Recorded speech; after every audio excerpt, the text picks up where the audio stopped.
दुर्गेश में सामान्य हिंदी की इस महत्वपूर्ण प्रैक्टिस सेट में मैं मुकेश आप सभी का स्वागत करता हूँ। फ्रेंड, जल्दी जल्दी सभी साथी लाइव आ जाइए।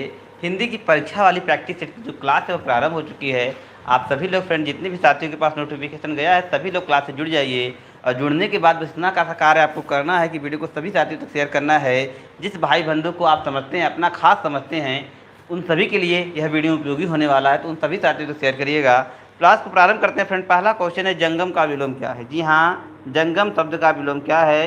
इंपॉर्टेंट क्वेश्चन है, काफ़ी बार सीधे तौर से परीक्षा में पूछ लिया गया है, इसलिए इस क्वेश्चन के लिए सभी साथी कमेंट सेक्शन में जाएंगे और अपने अपने आंसर कमेंट सेक्शन में टाइप करेंगे। बताइए इस क्वेश्चन का सही जवाब क्या है। जल्दी से आंसर कमेंट करेंगे, बताएंगे इस क्वेश्चन का सही जवाब क्या है। जितने भी साथी हैं लाइव जुड़े हुए हैं क्लास से, सभी लोग इस वीडियो को शेयर करेंगे और बताएंगे कि इस क्वेश्चन का सही जवाब क्या है। जी हाँ, जल्दी जल्दी आंसर कमेंट करके बताइए भैया इस क्वेश्चन का सही जवाब क्या है। चलिए सभी साथी, बहुत बढ़िया, आंसर आने प्रारंभ हो चुके हैं। आंसर आने प्रारंभ हो चुके हैं। विकल्प नंबर ए कमेंट कर रहे हैं। चलिए कुछ लोग एक कमेंट कर रहे हैं। देखिए, जंगम का जो विलोम है फ्रेंड, वह अस्थावर होता है। जी हाँ, जंगम का विलोम अस्थावर होता है। विकल्प नंबर सी इसका बिल्कुल सही जवाब है। See the right answer. जंगम का विलोम अस्थावर होता है। विकल्प नंबर सी इस प्रश्न का बिल्कुल सही जवाब है। आगे बात करेंगे अगले क्वेश्चन की कि मुख्य अतिथि के सम्मान में। जी हाँ, मुख्य अतिथि के सम्मान में यह आयोजन किया गया इस वाक्य में रेखांकित शब्द में कौन सा कारक है। देखिए, कह रहे हैं कि मुख्य अतिथि के सम्मान में, ठीक है, तो के मतलब कर्ता ने कर्ण को संप्रदान के लिए, ये कर्ता ने कर्ण को संप्रदान के लिए अधिकरण के में पर। जी हाँ, विकल्प नंबर ए इसका बिल्कुल सही जवाब है। अधिकरण कारक यहाँ पर प्रयुक्त हुआ है। जी हाँ, कर्ता ने कर्ण को कर्ण से संप्रदान में पर, अधिकरण में पर संप्रदान को के लिए के द्वारा संबोधन हे हो अरे संबंध काके की रारेरी। जी हाँ, बिल्कुल विकल्प नंबर ए इस प्रश्न का बिल्कुल सही जवाब है। सम्मान में आपका जो में है आपका अधिकरण कारक होगा। विकल्प नंबर ए इस प्रश्न का बिल्कुल सही जवाब है। फटाफट एक बार सभी लोग वीडियो को शेयर कर दीजिएगा, जल्दी जल्दी वीडियो को शेयर करिएगा। विकल्प नंबर ए इस प्रश्न का बिल्कुल सही जवाब। बहुत बढ़िया, बहुत बढ़िया साथियों के जवाब आने प्रारंभ हो चुके हैं। अगला क्वेश्चन हम डिस्कस करेंगे, उत्कंठा का पर्यायवाची है। उत्कंठा शब्द का पर्यायवाची है लालसा, उत्पन्न, उपेक्षा, उलाहना। उत्कंठा शब्द का पर्यायवाची आपको पूछा जा रहा है। आंसर कमेंट करके बताएंगे। क्वेश्चन नंबर थर्ड के लिए उत्कंठा का पर्यायवाची क्या है। जल्दी से आंसर कमेंट करके बताएंगे। उत्कंठा का पर्यायवाची आपसे पूछा जा रहा है। चलिए आंसर आ रहे हैं साथियों के। लालसा कमेंट कर रहे हैं, बी कमेंट कर रहे हैं, कुछ लोग ए भी कमेंट कर रहे हैं। तो ए वाले साथियों के जवाब सही है भैया। उत्कंठा का जो पर्यायवाची होता है लालसा होता है। सिंपल सा क्वेश्चन था। विकल्प नंबर ए इसका बिल्कुल सही जवाब है। ए इज द राइट आंसर। ये इस प्रश्न का बिल्कुल सही जवाब है। आगे बात करेंगे, भारत के संविधान के किस अनुच्छेद के अंतर्गत हिंदी को शासकीय भाषा घोषित की गई है। तो कल ये क्वेश्चन हम लोगों ने डिस्कस किया था, तो आज ये क्वेश्चन हमारे सामने सीधे तौर से पूछ लिया गया है। इसका जवाब आप सभी लोग जल्दी जल्दी कमेंट सेक्शन में छाप दीजिएगा। जी हाँ, आंसर आने प्रारंभ हो चुके हैं। सभी को एक बार, जो लोग अभी जुड़ रहे हैं उन सभी को मेरा प्रणाम, सभी को राधे राधे, सभी को नमस्कार। जल्दी जल्दी आप लोग आ जाइए, वीडियो को शेयर कर दीजिएगा और फटाफट प्रत्येक क्वेश्चन के लिए अपने अपने आंसर कमेंट सेक्शन में टाइप करना प्रारंभ करिएगा। जल्दी जल्दी बताइएगा प्रश्न का सही जवाब क्या है। बहुत बढ़िया।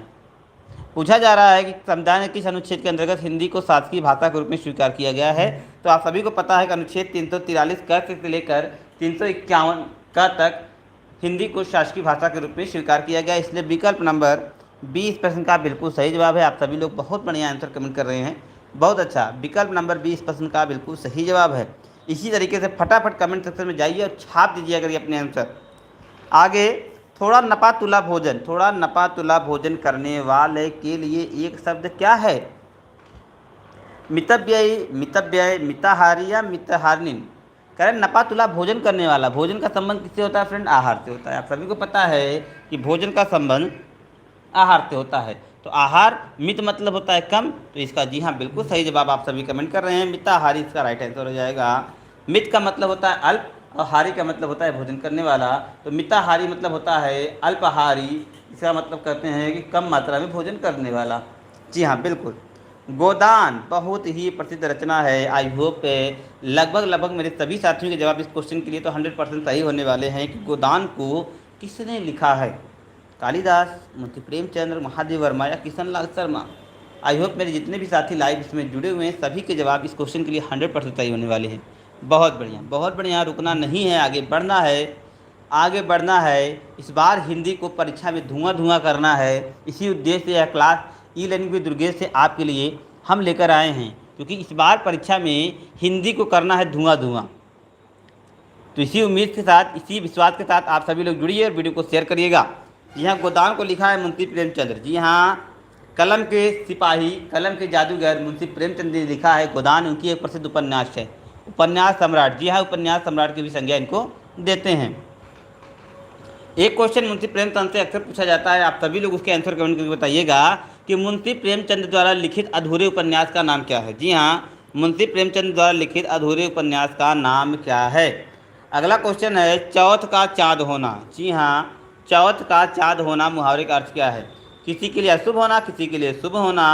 चौथे के चंदा वसूल करना, चौथ का चाँद सुंदर होता है। चौथ का चाँद होना फ्रेंड, फटाफट आंसर कमेंट करिएगा। बिल्कुल सिंपल, बहुत बढ़िया आंसर आ गया है भाई। जो क्वेश्चन हमने पूछा था, बहुत बढ़िया साथी, आप सभी के जवाब सही हैं भाई, कि उसका नाम होता है मंगलसूत्र। बहुत बढ़िया, राइट आंसर है आप सभी का। यह क्वेश्चन अक्सर मुंशी प्रेमचंद से पूछा जाता है कि इनके अधूरे उपन्यास का नाम तो मंगलसूत्र है। बहुत बढ़िया, इस क्वेश्चन के लिए आंसर कमेंट करिएगा। क्वेश्चन नंबर 7 के लिए चौथ का चाँद होना मुहावरे का सही अर्थ क्या है। चौथ का चंदा होना कहने का मतलब होता है किसी के लिए अशुभ होना, किसी के लिए अशुभ होना। विकल्प नंबर ए, विकल्प नंबर ए इस प्रश्न का बिल्कुल सही जवाब है। चौथ का चंदा होना का मतलब किसी के लिए अशुभ होना।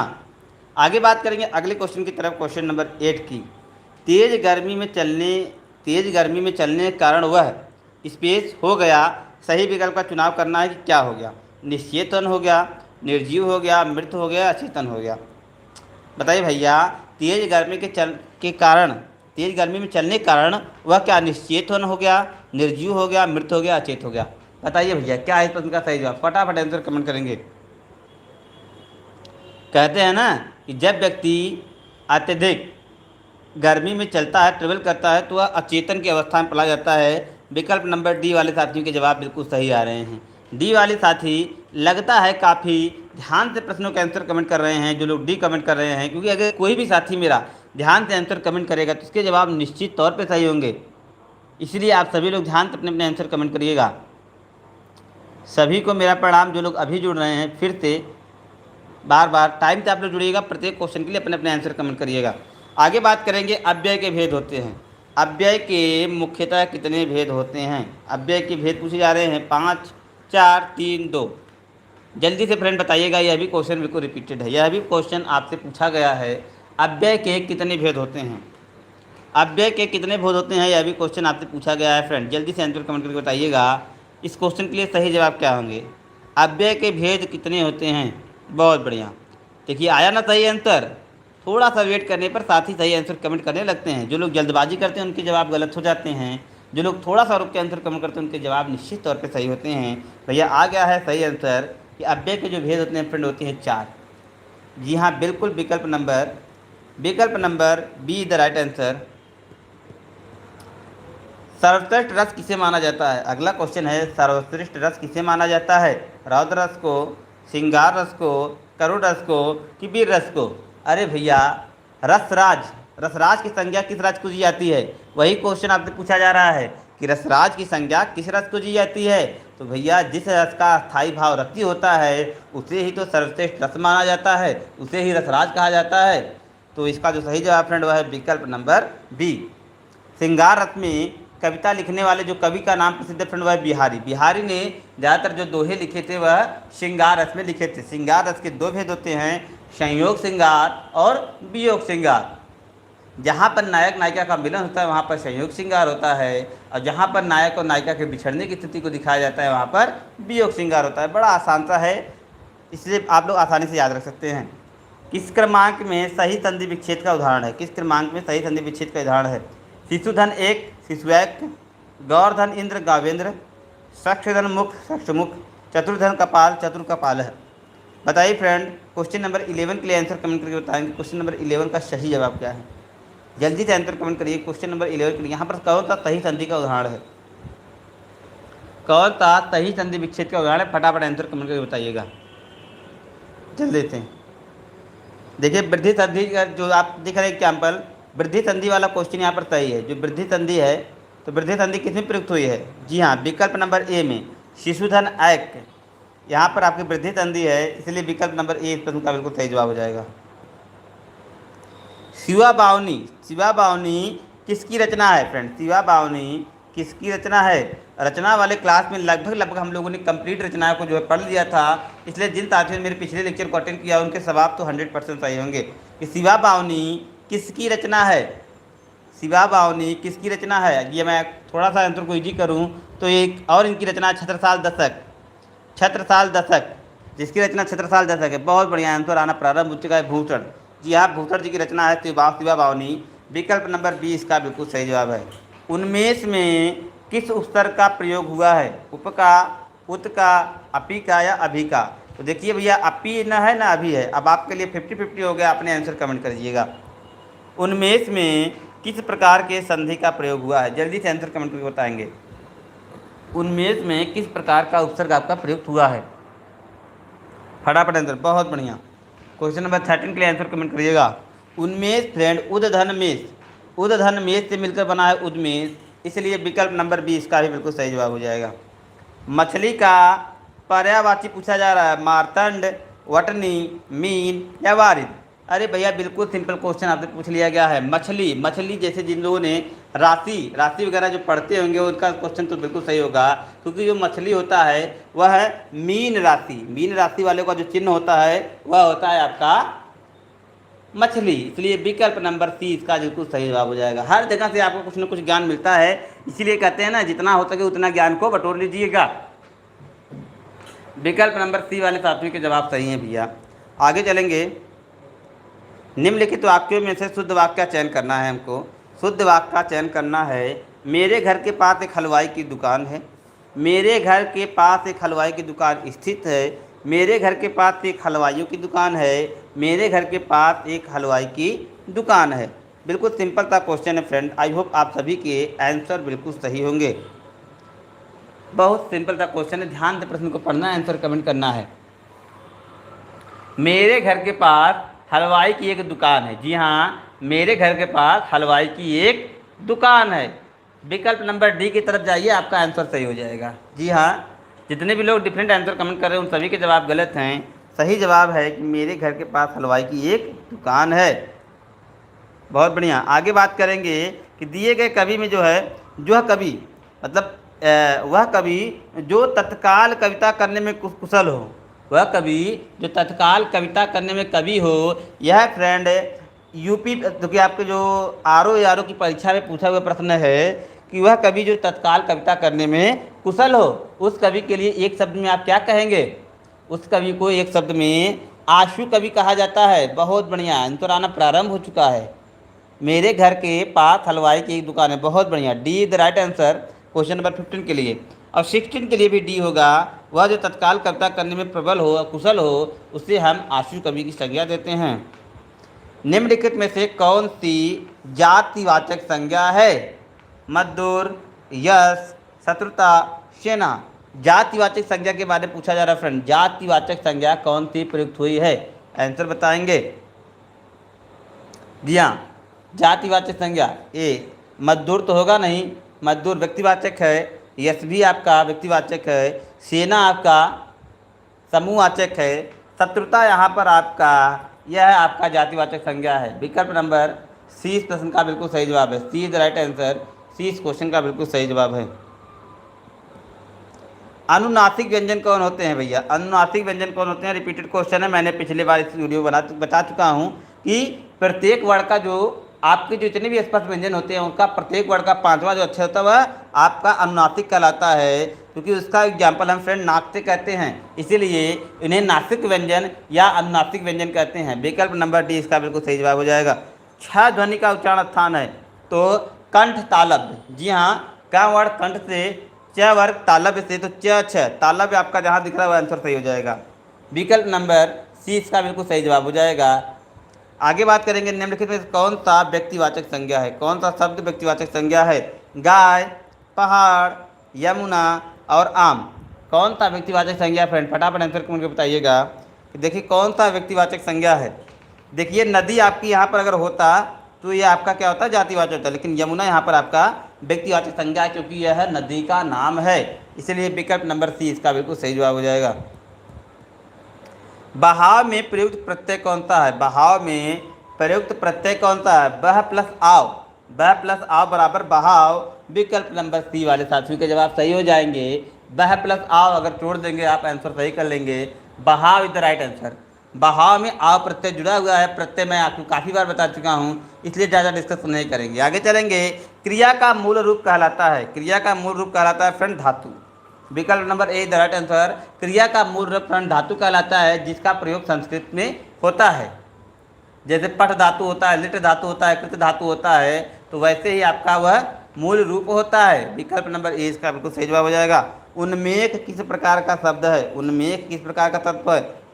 तद्भव है, तस्यम है, देशज है, आगत है। उन्मेख किस प्रकार का शब्द है फ्रेंड? फटाफट आंसर कमेंट करके बताएंगे। उन्मेख किस प्रकार का शब्द है?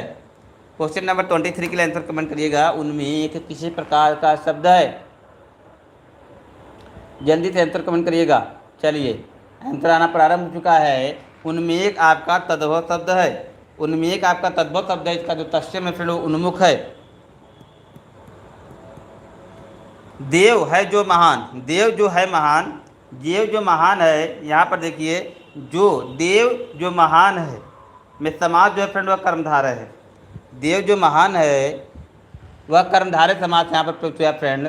देव जो महान है कर्मधारय समास इज द राइट आंसर। यहाँ पर कर्मधारय जैसे क्या है, महापुरुष, महान है जो पुरुष अर्थात महापुरुष, तो देव महान मतलब यहाँ पर जो देव महान है उसकी बात हो रही है तो कर्मधारय समास होता है। विकल्प number A the right answer. आगे बात करेंगे किस बोली में ने उपसर्ग ने परसर्ग लगाया जाता है? किस बोली में ने परसर्ग लगाया जाता है? ब्रज भाषा में, खड़ी बोली में, राजस्थानी में, अवधी में? यह मज़ेदार क्वेश्चन है, इसके लिए आंसर कमेंट करिएगा। यह मज़ेदार क्वेश्चन है। क्वेश्चन नंबर 25 आपका बड़ा मज़ेदार क्वेश्चन है कि किस बोली में ने परसर्ग लगाया जाता है? जल्दी से क्वेश्चन नंबर 25 के लिए आंसर कमेंट सेक्शन में टाप छाप दीजिए भैया, कमेंट सेक्शन में फटाफट बताइएगा जल्दी से। ने परसर्ग लगाया जाता है खड़ी बोली में। भैया बी वाले साथी के जवाब आ रहे, बहुत बढ़िया, B the right answer. B इस प्रश्न का बिल्कुल सही जवाब है। निम्न में से कौन सा वाक्य मिश्र वाक्य नहीं है? कौन सा वाक्य मिश्र वाक्य नहीं है? एक विज्ञान गोष्ठी हुई जिसमें अनेक वक्ताओं ने बोला, एक परिश्रमी ही नहीं वरन ईमानदार भी है, मैंने एक पुस्तक खरीदी जो नई है, यह वही बच्चा है जिसे बैल ने मारा।